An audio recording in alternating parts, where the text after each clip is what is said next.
Morning Business. Le débat.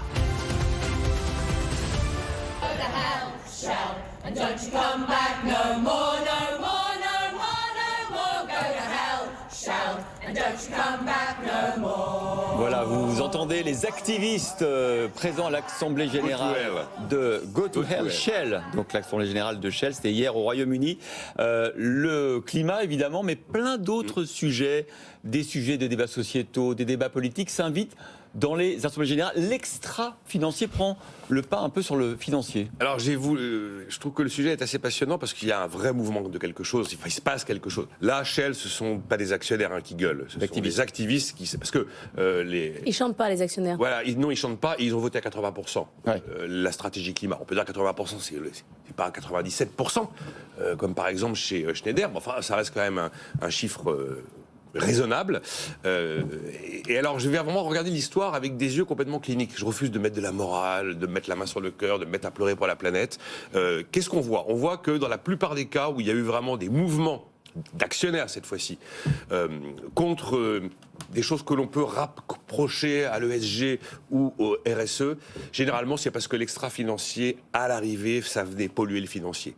Quand vous avez chez Bayer une vraie fronde, c'est pas parce que Monsanto est un méchant pollueur avec des mauvais produits, c'est parce que leur achat de Monsanto par Bayer a tanké l'action de 40%.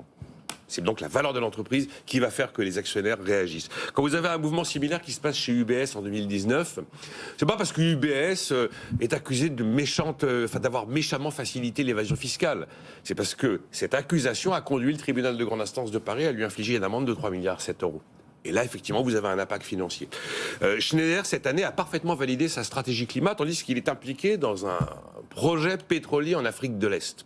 Pourquoi est-ce qu'elle a été parfaitement validée, cette stratégie climat ? Parce qu'elle est réelle, cette stratégie climat, et qu'en dépit d'une stratégie climat avec un engagement fort, arriver à une réduction de 90% des émissions de CO2 chez Schneider en 2050, si ma mémoire est bonne, l'action, elle fait plus de 25%. Si effectivement l'action avait fait moins 25%, peut-être que là, cette fois-ci, l'implication de Schneider dans le projet pétrolier aurait été un élément qui aurait poussé les actionnaires à réagir. Il y a aussi, deuxième élément, et après je laisserai la parole à Jean-Marc. Enfin, j'ai trois éléments en fait. Deuxième élément, c'est que dans certains cas, vous allez pouvoir voir des activistes, comme ceux qui viennent dire Shell va au diable, qui deviennent actionnaires de l'entreprise pour pouvoir voter lors des AG. Alors en France, c'est un peu compliqué, parce qu'il vous faut 0,5% du capital pour pouvoir déposer une résolution. Aux États-Unis, il suffit d'avoir $2 000 d'actions. Enfin, $2 000 de capital en action pour pouvoir déposer une résolution. Mais après, il se passe quelque chose. L'histoire de l'ESG, de la RSE, je ne vais pas dire pour ou contre, c'est bien, pas bien, c'est là. Le mouvement est engagé, le mouvement s'impose, le mouvement ne va pas reculer. Le CERN Climate a vraiment commencé à se développer l'an dernier. Vous avez 2 résolutions en Europe, une directive sur le devoir de vigilance qui prévoit de mettre en place une obligation de moyens pour les entreprises, et une autre qui en 2024 va imposer, c'est la directive sur le reporting de durabilité des entreprises, imposer d'apporter de nouvelles informations pour les actionnaires. 2 exemples récents.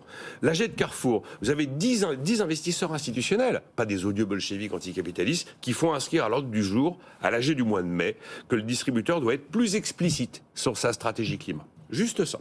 Idem, vous prenez Engie, qui, comme Total Energy, a vécu un mouvement d'actionnaires qui demande 1,6% du capital et qui voulait imposer à Engie de modifier ses statuts, modifier les statuts pour avoir l'obligation de faire un bilan explicite de sa stratégie du climat tous les 3 ans.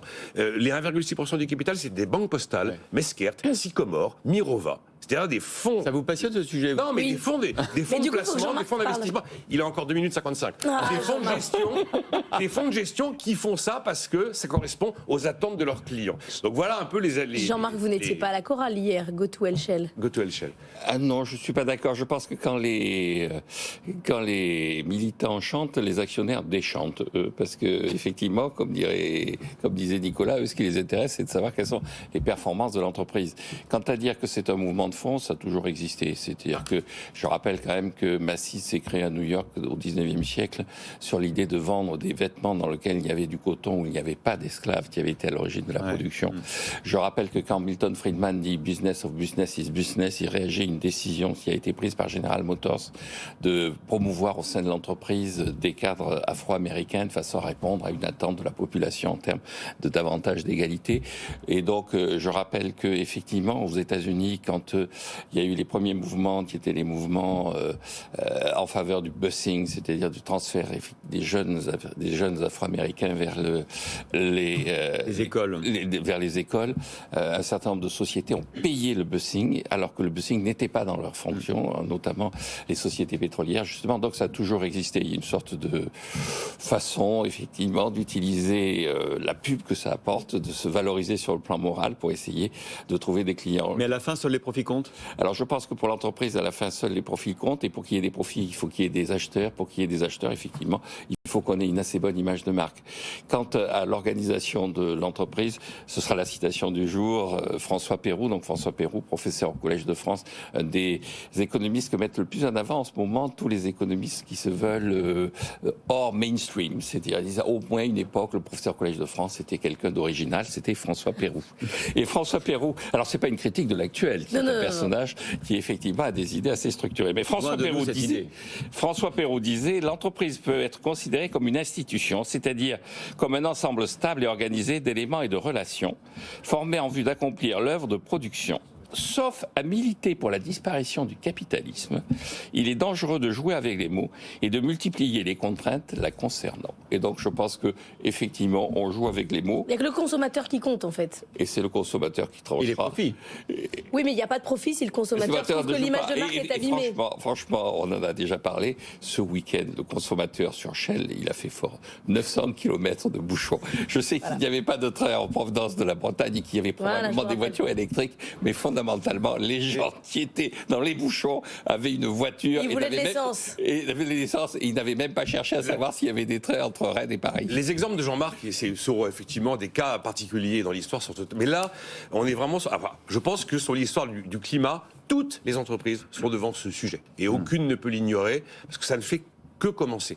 Je suis persuadé qu'il se passe quelque chose vraiment de global sur l'histoire du climat. Merci à tous les deux, c'était passionnant. On pouvait le revoir en replay toute la journée si ça vous... Voilà. Plusieurs fois. Oui, ça nous inspire tous ce débat d'Os Daniel. Allez, il est 7h19.